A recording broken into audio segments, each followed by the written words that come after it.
पुराण। मेरे गोविंद की अनुपम अनुकंपा से तथा आप सभी भक्तजनों के सहयोग से आज प्रारंभ होने जा रहा है। तो आइए अपने मन को भगवान के चरणों में एकाग्र करें और 2 मिनट का संकीर्तन कर देंगे।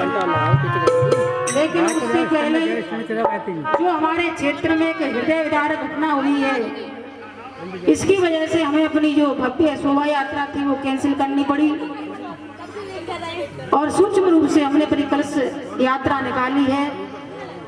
तो उनकी आत्मा को भगवान शांति प्रदान करे, ये हम व्यासपीठ से प्रार्थना करते हैं। तो आइए भगवान के चरणों में थोड़ा नमन और वंदन कर लें। उसके बाद प्रथम दिवस की भागवत में हम प्रवेश करेंगे।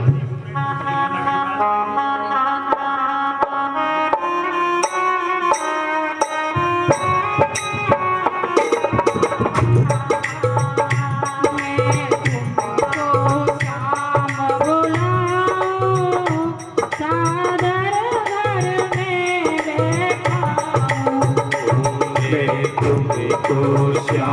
झुलाओ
कोमल कर चरण दबाओ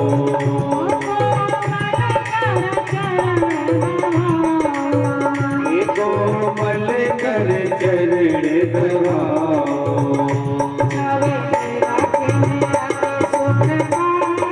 चीरा रे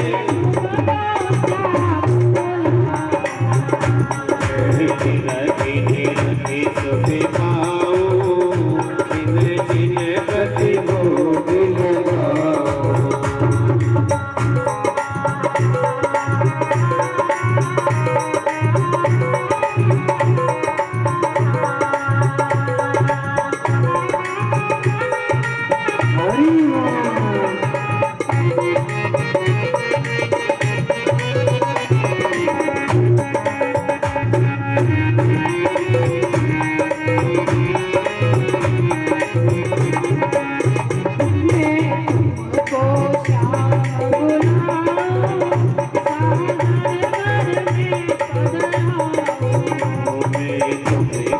श्याम बुलाओ सादर घर में बैठाओ मैं नाचूं और मैं गाऊं सादर घर में बैठाओ मैं नाचूं और ये गाऊं मैं तुमको श्याम बुलाऊं मैं तुमको श्याम बुलाऊं सादर घर में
हमारी कोरोना से जूझा है वो दैविक ताप होते हैं। इस प्रकार तीनों तापों का वर्णन श्री व्यास जी ने बताया और बड़ा सुंदर स्वरूप से उनका श्री कृष्णाय वयम नमः अकेले प्रणाम नहीं किया है, सभी भक्तों को लेकर के उन्होंने प्रणाम किया है। तो व्यास जी की चतुराई का तो पार ही नहीं है। जिस चतुराई से उन्होंने सभी को प्रणाम करते हुए कहा, यम प्रजंत मनुपेत मपेत कृत्यम द्वैपायनो विरह का तरया जुहाव पुत्रेति तन्मयतया तरवो वीरेन्दुस् त्वं सर्वभूतहृदय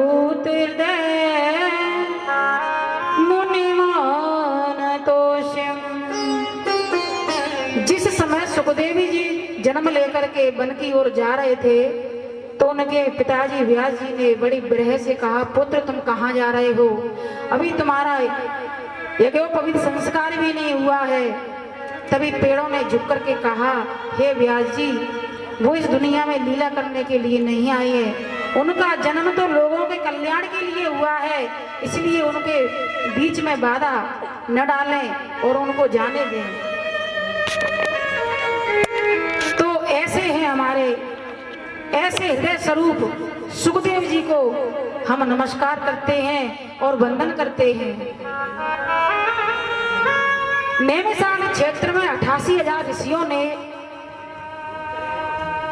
एक विचार विमर्श किया कि कलयुग आने वाला है और कलयुग में जीव किस किस प्रकार के होंगे, तो इसमें हमें एक यज्ञ सत्र रखा जाए। 1000 वर्ष का उन्होंने यज्ञ सत्र रखा, जिसमें सुबह में हवन, दोपहर में भागवत कथा और संध्या काल में संकीर्तन करेंगे। यह विचार किया और करते थे। सोनकादिक जो ऋषि थे, हजारों वर्ष उनकी उम्र थी। तो एक दिन उसी समय सूत जी का आगमन हुआ। सूत जी को आते ही सारे ऋषि खड़े हो गए और कहने लगे, हे महात्मन, इस कलयुग में कोई ऐसी हमें अमृत कथा सुनाइए जिससे लोग बच सके, क्योंकि आज का समय बड़ा विपरीत दिशा में जा रहा है। किस प्रकार हमें कलयुग में अपने जीवों को बचा सकते हैं। अज्ञान ध्वांत विध्वंस सूर्य कोटि समप्रभ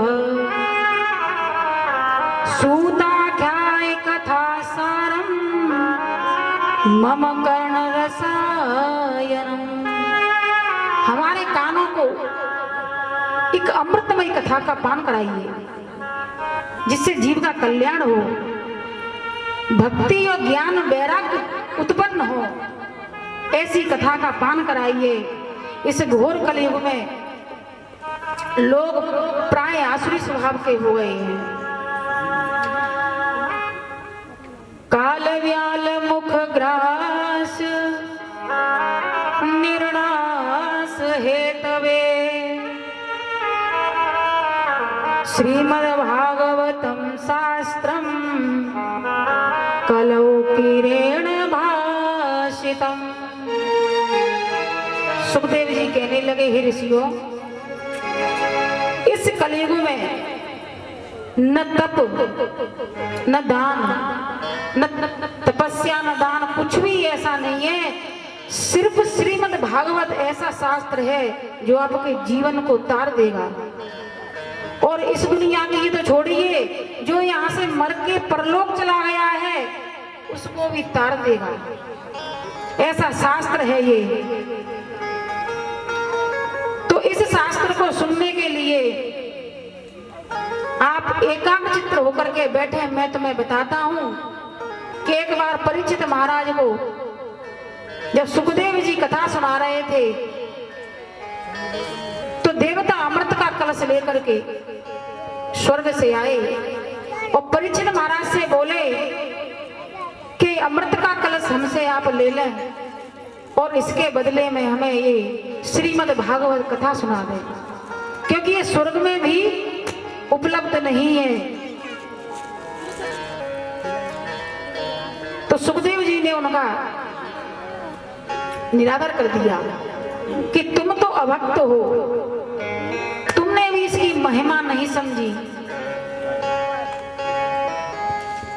कथम ब्रह्मणेन मुखः कुतश्चिन्ता तुरो भवान् त्वरितगम्यते कुत्र कुतश्चागमनं तव। इदानीं शून्यचित्तोऽसि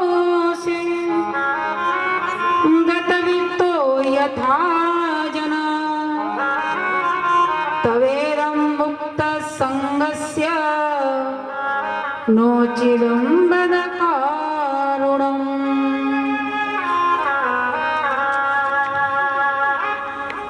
अरे सुखदेव जी, मैं तुम्हें वो बात बतलाता हूँ जो कलयुग में आने वाले लोग किया करेंगे। कलयुग में लोग क्या करेंगे? सत्यम नास्ति तपः शौचो न दया न विद्यते उदर वर्णो जीवा भराग कूट भाषण। लोग न तप करेंगे, न दान करेंगे, न अंदर से बाहर से पवित्र होंगे और अपना पेट भरने के लिए झूठ बोलेंगे, अपनी कन्याओं का विवाह पैसा लेकर के करेंगे और अपना अनाज बाजारों में बेचेंगे। अट्टसूल जना पदास्य सूलाद जाते कामिन्य केस सूल्य संभवित कला वहे। स्त्रियां अपना पेट भरने के लिए वेश्यावृत्ति करेंगी। ये कलयुग का प्रभाव होगा। और क्या होगा महाराज कि और ये होगा कि घर में नई बहू की चलेगी, साले सलाहकार होंगे, घर बिगाड़े सारो और दीवार बिगाड़े यारो। तो भैया सालों की सलाह ज्यादा ली जाती है और जो बहुएं आती हैं वो कहती है कि सेवा तो बहुत करे पर माजनो तो हो, प्रभु माजनो कहाँ चलो जाते हुए, तब चीज बांट दे, खेत बांट दे, घर बांट दे, फिर वो माजनो कहाँ है। इस बात की कोई वो नहीं है। तो कलयुग का ये प्रभाव रहेगा कलयुग में। तो मैं तुम्हें एक कथा सुनाता हूं कि एक बार नारद जी धरती पर भ्रमण करने के लिए आए। भो भो साधो क्षणं तिष्ठ वंचितामपि नाशय दर्शनं तव लोकस्य सर्वतादरं परम। तो नारद जी का आगमन हुआ। नारद जी ने कहा कि मैं धर्म क्षेत्र समझ करके, कर्म स्थल समझ करके पृथ्वी पर आया था, लेकिन पृथ्वी के लोगों को देख करके मेरा मन छिन्न भिन्न हो गया। मैं गंगा गया, काशी गया, गोदावरी गया और जाते जाते मैं वृंदावन धाम में पहुंचा। और वृंदावन धाम में देखा कि एक युवती अपने 2 वृद्ध पुत्रों को गोद में लिटा करके बैठी हुई है। तो मैं वहां गया, कहने लगी, हे महात्मन, मैं गुजरात गई, महाराष्ट्र गई और पहुंचते पहुंचे मैं वृंदावन की धरती पर आ गई और यहाँ आकर के मेरे पुत्र ज्ञान और वैराग्य वृद्ध हो गए। इसका कारण बतलाइए, क्या कारण है। नारद जी ने कहा, हे देवी, मैं तेरी समस्या का समाधान करूंगा। उन्होंने जाकर के देखा तो कई सारी स्त्रियां उनको घेर कर खड़ी हैं।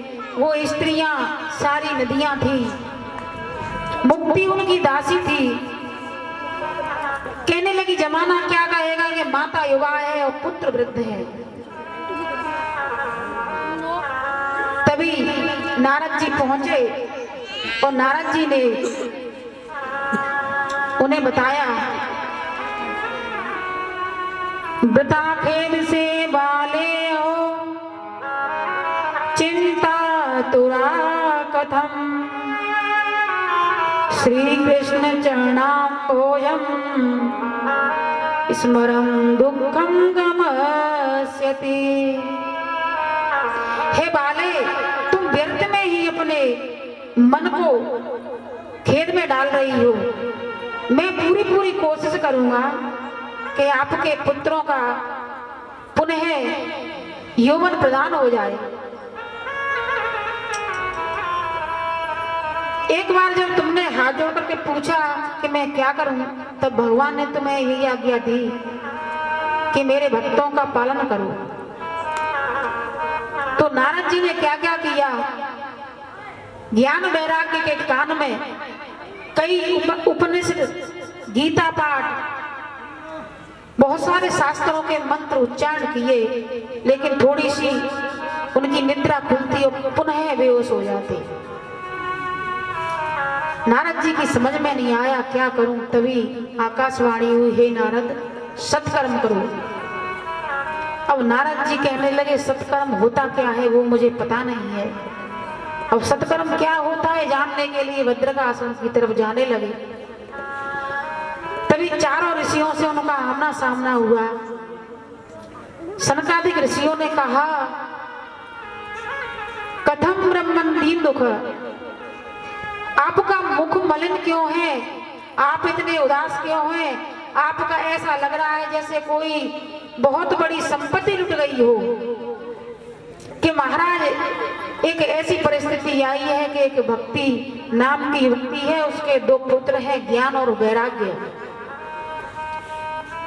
उनके सत्कर्म के लिए मैं जा रहा हूं, तो कृपया करके मुझे बतलाएं। तो उन्होंने कहा कि सत्कर्म श्रीमद् भागवत कथा को कहते हैं, अगर तुम ये करें तो वो पुनः यौवन अवस्था प्राप्त करेंगे। तो के महाराज आप सारी विधि बतलाएं। तब नारद जी मुक्ति दिलवाने के लिए हरिद्वार में आनंदवट नाम का एक बहुत ही सुंदर वन है, जहां पर उन्होंने भागवत कथा का प्रारंभ शुरू किया। जैसे हमने हरप्यारी डिग्री कॉलेज को चुना है, वैसे ही उन्होंने हरिद्वार में आनंदवट वन को सुना। और हमारे प्रभु ऋषि जो रहे हैं बरुआ जी और विनीत बाबू, उस समय प्रभु ऋषि ऐसे थे, सभी ऋषियों को इकट्ठा करके लाए। सभी जो ऋषि थे सब गृहस्थ थे, दामाद बेटी पुत्री सभी को इकट्ठा किया। और इकट्ठा करने के बाद में इन्होंने कथा प्रारंभ की। जब से तेरे द्वार आई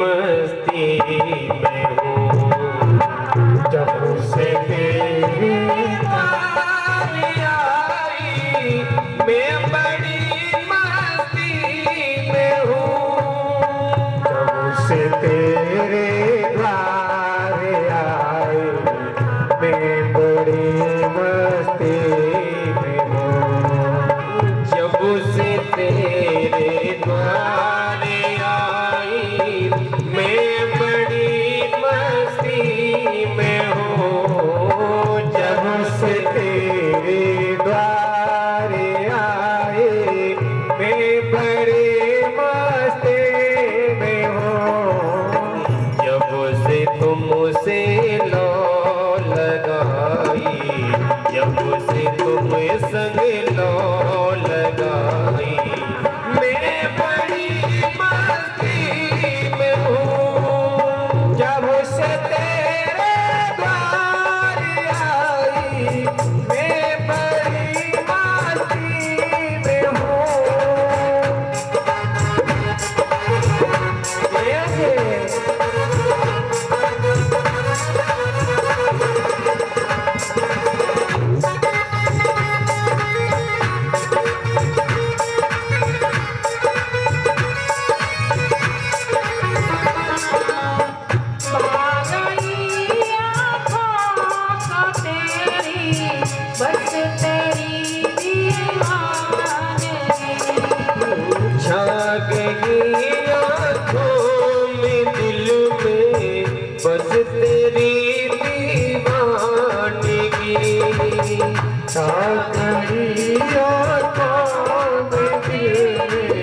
बस तेरी दीवानगी, तो ही तो बस दे दिखाई, तो ही तो बस दे दिखाई मैं बड़ी मस्ती में हूँ, जब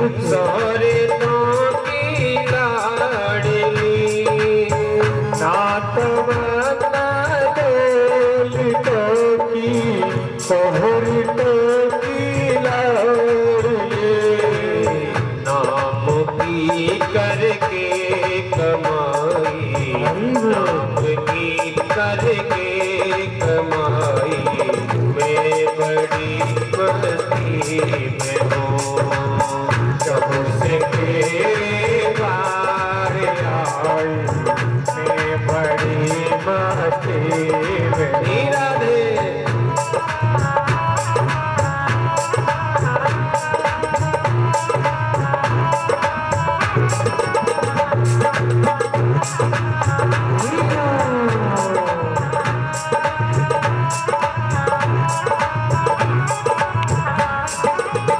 बाकी जितनी बनी सांबुरी मने मोहिनी सूरत तेरी बाकी जितनी सांबुरी मन मोहनी मूरत तेरी बाकी जितनी बनी सांबुरी मने मोहनी सूरत तेरी बाकी चितवन सांवरी मनो मोहनी मूरत तेरे जब से दिल में है समाई जब से दिल में है समाई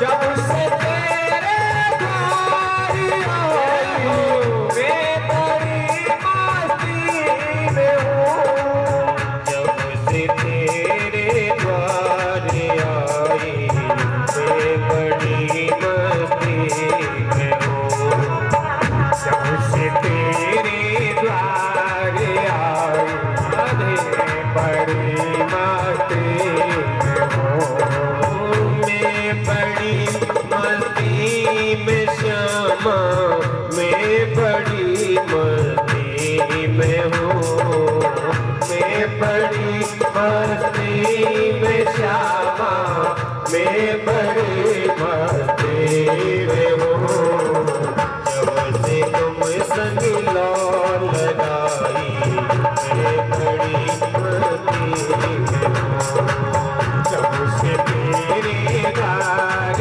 आई मैं बड़ी मस्ती में हूँ राधा रमण मेरे राधा रमण मेरे राधा रमण मेरे राधा रमण मेरे राधा रमण मेरे राधा रमण मेरे राधा रमण मेरे राधा रमण मेरे राधा रमण मेरो राधा रमण मेरो राधा रमण मेरो राधा रमण मेरो राधा रमण मेरो राधा रमण मेरो राधा रमण मेरो राधा रमण जब से तेरे द्वार आई मैं बड़ी मस्ती में हूँ सबसे तेरे द्वार आई मैं बड़ी मस्ती में हूँ जब से तेरे द्वार आई मैं बड़ी मस्ती मैं बड़ी मस्ती में प्यारे मैं बड़ी मस्ती में हूँ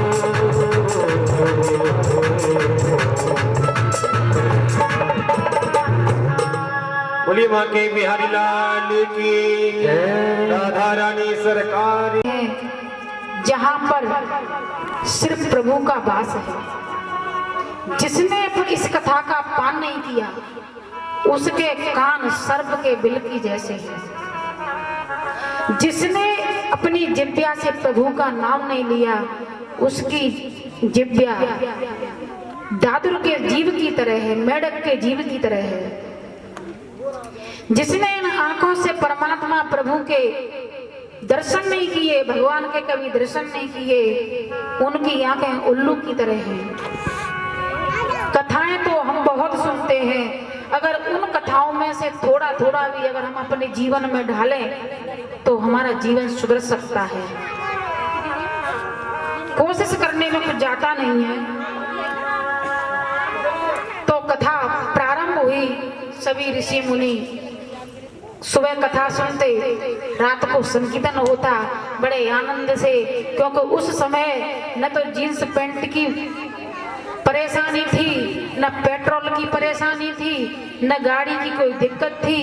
वही उनके पास पीताम्बर या लंगोटियां रहती थी। खाने पीने के लिए प्रभु कृपा से जो मिल गया वो खा लिया, उसी से अपना जीवन यापन करते थे। कथा प्रारंभ हुई, 7 दिन बीते। इस कथा का और भी रहस्य है। यत फलम नास्तिता तपसा न योगे समाधिना अनायासेन तत्सर्वं सप्ताह श्रवणे लभेत। यज्ञान गर्जित सप्ताह सप्ताहो गर्जित व्रतात तपसो गर्जित प्रोचैस तीर्था नित्यम हे गर्जितः। सप्ताह यज्ञ से बढ़कर इस कलयुग में ना कोई यज्ञ है, ना कोई तप है, ना कोई धन है, ना कोई दौलत है। इस प्रकार शौनक जी सूत जी को बता रहे हैं कि किस प्रकार वहां सनकादिक ऋषियों ने कथा प्रारंभ की और 7वें दिन बीते। कथा हो रही है आपकी हरिद्वार में और भक्ति ज्ञान वैराग्य है मथुरा में, वृंदावन में। और जैसे ही कथा की समाप्ति हुई, अलंकारों से सुशोभित उनके पुत्र ज्ञान और वैराग्य पीताम्बरी धारण किए हुए उस यज्ञ मंडप में प्रकट हो जाते हैं। भक्ति मैया भक्ति सुतौ तौ तरुणी गृहीत्वा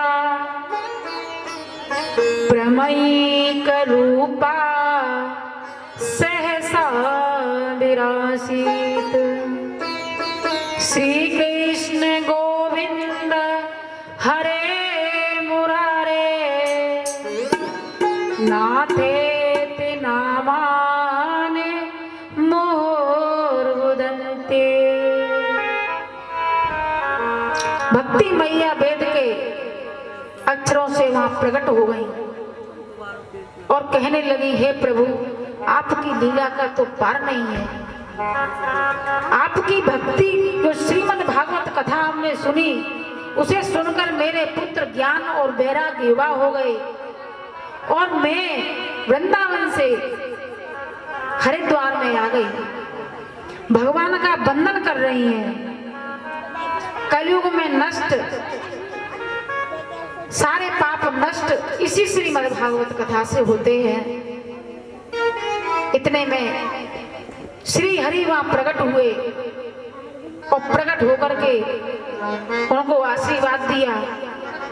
भक्ति मैया कहती हैं कि हे प्रभु, मुझे ये बतलाइए कि मैं अब कहाँ रहूं।